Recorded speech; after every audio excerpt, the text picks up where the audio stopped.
ஊர் கரூர் சித்தர். சித்தர் இங்கே வந்து சமாதியாயிருக்கார். 18 சித்தர்களில் இவர் ஒருவர். இவருக்கோசரம் உள்ள லிங்க சாஞ்சி ஈஸ்வரர் இடம் கொடுத்து அங்கே அணிமை மணிக்கு வந்து இங்கே சமாதியாயிருக்கார். பெரிய மகான்.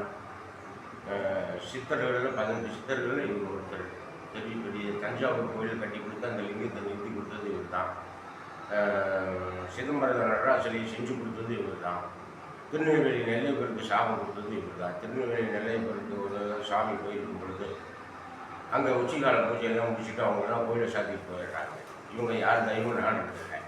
ராஜகோபுர வாசல்லே நின்று நெல்லைப்பறைன்னு கூப்பிட்டுருக்காரு. ஈஸ்வரர் பார்த்துட்டு இந்த நேரத்தில் நம்மளை யார் கூப்பிடுறது அப்படின்னு பார்த்துக்கிறாரு. கரூரார் சித்தர் கூப்பிட்றாரு. அவரை பேரும் புகழும் ஓங்கணும் அப்படின்னு சொல்லி மேற்கொண்டு கூப்பிட்டு பார்த்துட்டு இங்கே சாமியே இல்லையாட்டுக்கு இவ்வளோ பெரிய கோயிலை கட்டி ஏன் கூப்பிட்றாங்க அப்படின்னு சாபத்தை கொடுத்துட்டார் சாமி.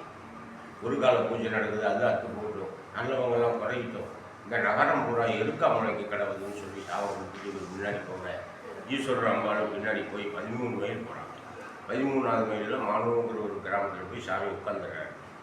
உட்காந்தோன்னே ஈஸ்வரன் அம்பாலும் போய் கேட்குறாங்க, இந்த மாதிரி வந்து அங்கே சாபத்தை கொடுத்துட்டு இங்கே வந்து உட்காந்துட்டேப்பா வந்து சாபமோச்சனை பண்ணு அப்படின்னு நான் ஒரு கண்டிஷன் சொல்கிறேன், அதுக்கு கட்டுப்பட்டால் சாபமோச்சனை வந்து பண்ணுறேன் அப்படின்னு சாமி சொல்லியிருக்காரு. என்ன கண்டிஷன் சொல்லுங்கள் அப்படின்னு சொல்லும்போது, நான் ஒரு கால் எடுத்து வைக்கும்போது 1000 தங்க பவுன் காசு கொடுத்துருக்கணும், இன்னொரு கால் எடுத்து வைக்கும்போது 1000 தங்க பவுன் காசு கொடுத்துருக்கணும், இப்படி 13 மைலுக்கு கொடுத்தீங்கன்னா வந்து சாபமோச்சனை பண்ணுறேன்னு சாமி சொல்லுவேன். ஈஸ்வரருக்கு தங்கத்துக்கு கொஞ்சமா, மாணிக்கத்துக்கு கொஞ்சமா, வைத்தியத்துக்கு கொஞ்சமா, எவ்வளோ கேட்டாலும் தர வாப்பான்னு சொல்லி மூட்டை மூட்டையாக கொடுத்துருக்காரு 13 மைலுக்கு. அதெல்லாம் வாங்கி அப்படி தூக்கி எறிஞ்சிட்டா கல் முன்னா போச்சு. ஆனி மாதம் நிறைய பேருக்கும் காந்தி மரம் உச்சம் பண்ணி மாணவர்கள் இப்போ சன்னதியில் போய் ஈஸ்வரன் கோயில் இருக்காங்க.